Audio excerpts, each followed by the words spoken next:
Hi everybody, it's Nikki, and I am here with another video, which is my personal experience, not to be used as medical advice.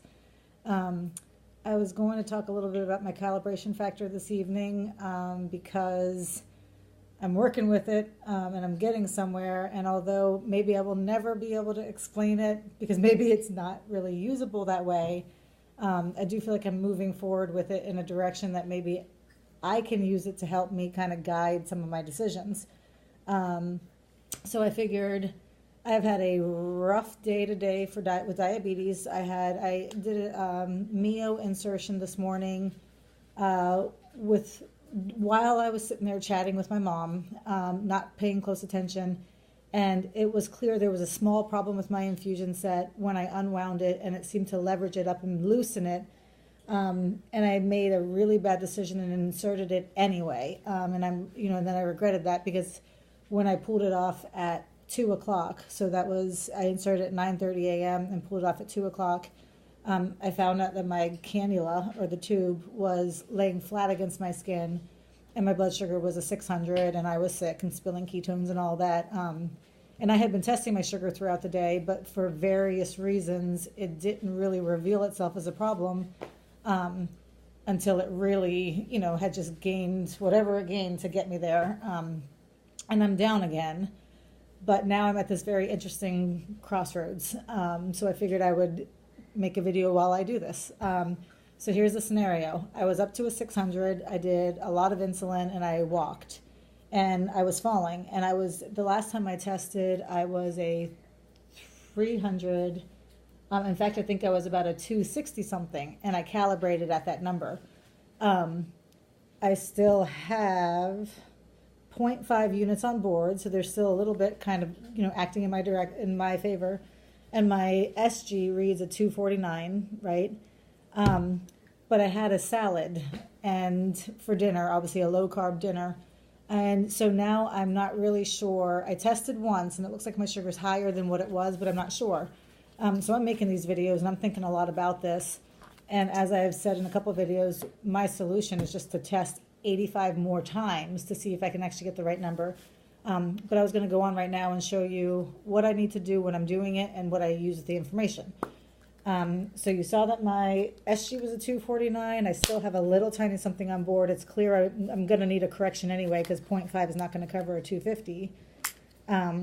But before I do a correction, because I did do another video where I talked about what happens if you enter food before your blood sugar, that it changes that too. So I'm going to get myself a new reading from my tester.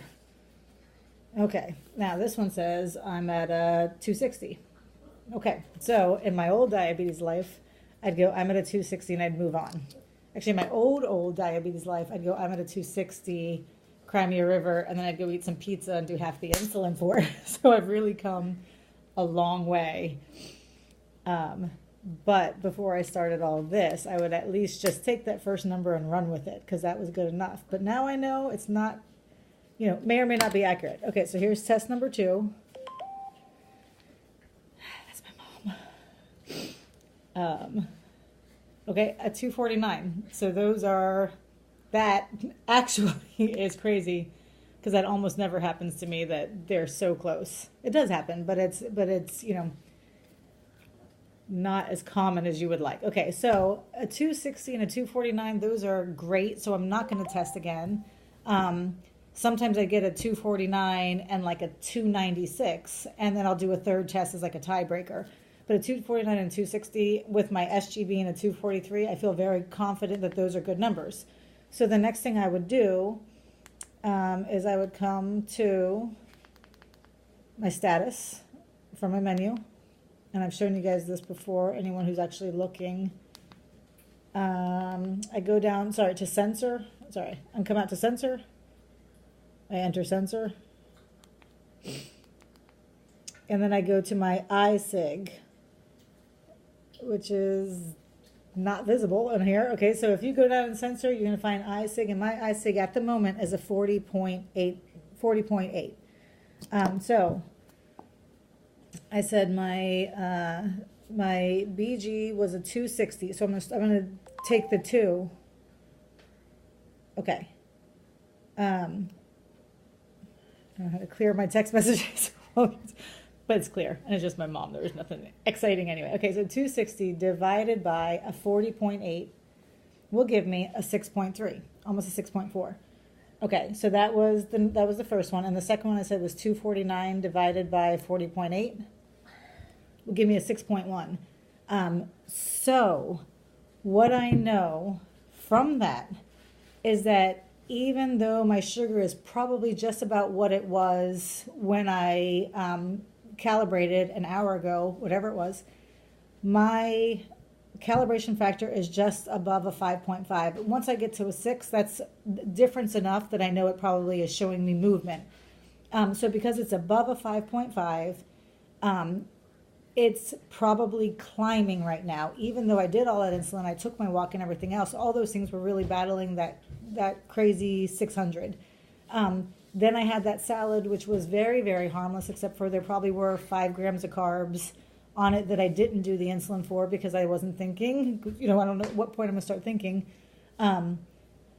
So to make a long story short, my sugar is pushing up again right now. So I will go ahead and do a correction bolus. I am not in auto right now because I don't like being in auto when my sugars are like this. I like it when I start to crash and then I get back into auto. So I will go ahead and I'll do for a correction bolus. But I will also be sure with a 6 or 6.2 or 6.5 or 7, I will also be sure to test again in about 15 minutes just to see if I'm good or if that was the beginning of a rise, because that 6.1 could mean, that I'm moving a little bit slowly. I'm kind of on the move, but it could also be the start of something. And there's all kinds of times every day where my calibration factor gives me whatever I need to make me look again. It's not an answer in and of itself, but I go, you know what, that's really weird. It doesn't make any sense. So let me go back and check. And sometimes I find I've been in suspend, or sometimes I find I've been in minimum delivery, or sometimes I find I've forgotten to do a bolus. It's like, because even though all of your numbers are these great numbers, right? Like maybe you have a 120 across the board. If your calibration factor is high, then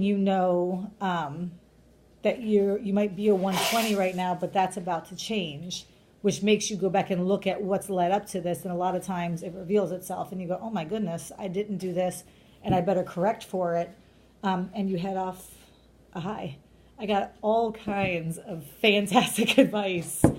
And yet I was cruising at a 600 today, crying, walking down the street, looking like a fool.